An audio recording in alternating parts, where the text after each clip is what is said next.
You know what? I'll tell you what. We're watching everything unfold, and as the curve is starting to, we knew this would be a good 2 weeks. We're in the middle of the 2 week period. Yeah. Curve is starting to flatten in New York, starting, the stuff and everything. And I'm just looking at like around the world, and like I'm looking at the statistics, I'm looking at the numbers, and it's like, especially in this country, the ones that are getting hit hard are pre-existing conditions, and Yeah. everybody else is kind of like the other death rate is very, very, very extremely low for people that don't have pre-existing conditions.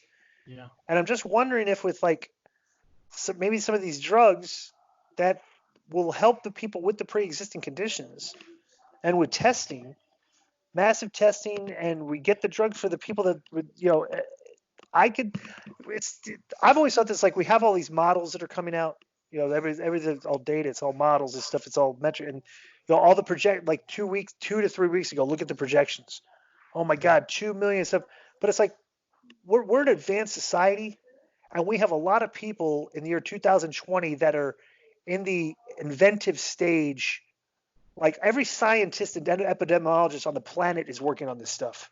Yeah. And you know that, like, if you just took a basic, you took all these genius minds, there's got to be a few needles in the haystack that are coming up with ways to figure this out.